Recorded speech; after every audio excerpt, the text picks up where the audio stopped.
Olá, seja mais que bem-vindos, agradeço você pela inscrição e lembrando que aqui você não é apenas um inscrito, você acaba se tornando um grande amigo meu, então seja mais do que bem-vindos. Hoje eu estou trazendo um Intelzinho E5-2683V2. O ano de introdução foi 2014 com microarquitetura e 22 nanômetros. O preço do produto, pelo menos aqui no Brasil, fica em R$349. Já para você importar, fica até em R$170. Você já tem essa peça em mãos. A tecnologia Hyperthread ele possui sim, são 14 núcleos reais e 28 linhas de instruções. Lembrando que aqui a gente tem uma performance mais interessante com a questão da linha produtiva, tá? Se você quer um processador para a linha games, eu te aconselho você dar uma olhadinha aqui no nosso vídeo, o 2680V2. Dá uma passadinha lá e você vai ver automaticamente isso daí. Tecnologia Turbo Boost a gente tem sim com o nosso ponto base com 2.0 e o nosso Max chegando até 3.0. Ideal para a linha produtiva e para você que quer jogar um jogo, de repente você comprou esse processador com um preço mais em conta, dá para você jogar alguns joguinhos, lembrando que ele não vai conseguir empurrar muito a placa de vídeo aí, então tome cuidado com relação a isso daí. Memória cache excepcional, são 35 MB de cache. Mais uma vez aqui, só para a gente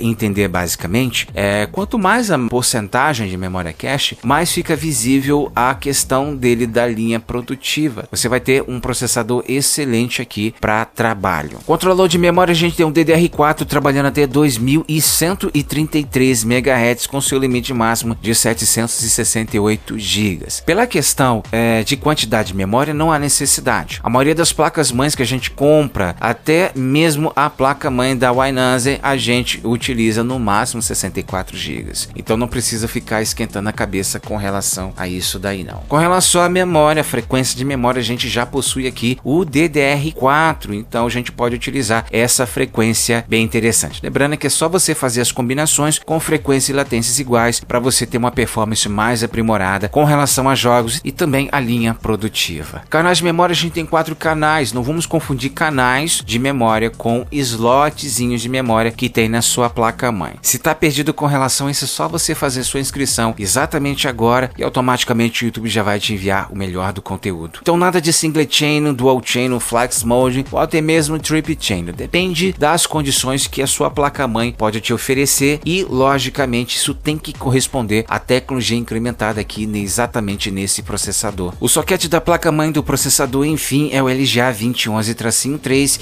e o chipset compatível é o X99. O TDP dessa máquina fica em até 120 watts, a gente precisa de uma aprimoração. Geralmente eu coloco coolers de 110 até 135 de TDP aí para a gente ter um limite dissipável interessante para essa máquina, tá? O limite máximo estável desse processador é até 82 graus, então quando ele atingir até 82 graus, não precisa se preocupar com relação à temperatura. Mas é sempre bom a gente utilizar coolers mais aperfeiçoados, eu falo com a questão de air cooler e logicamente o water cooler para que você mantenha essa temperatura e logicamente abaixo dela também. Mas se chegar a 32, não precisa ficar preocupado com relação a isso daí, porque a gente está falando de um servidor e não um desktop normal. Controlador de vídeo, a gente não tem nada de vídeo para essa máquina, então vai ter que fazer um investimento aí com relação à placa de vídeo. Para você que quer trabalhar na linha produtiva, não precisa fazer grandes investimentos com relação à placa de vídeo, tá? Compra uma placa de vídeo normal aí para você ter apenas um vídeo interessante e o resto você vai desembolando devagarinho. Controlador PCI Express, a gente tem um 3.0, a gente tem que se aprumar aqui para não fazer grandes investimentos, tanto com relação à placa-mãe ou até mesmo placa de vídeo. Fonte potencial, sempre potencial, com o seu limite mínimo de 450 e o seu máximo até 650. Lembrando que quando a gente aumenta um pouquinho a porcentagem da placa de vídeo, logicamente a gente vai ter que aumentar também a qualidade da nossa fonte, tá? A gente está falando aqui de 650, 720 e por aí vai, tá? Dependendo da sua placa de vídeo. Mas para esse processador, como nós falamos já anteriormente, a gente não vai aplicar isso daí não, tá? Máquina ideal mesmo para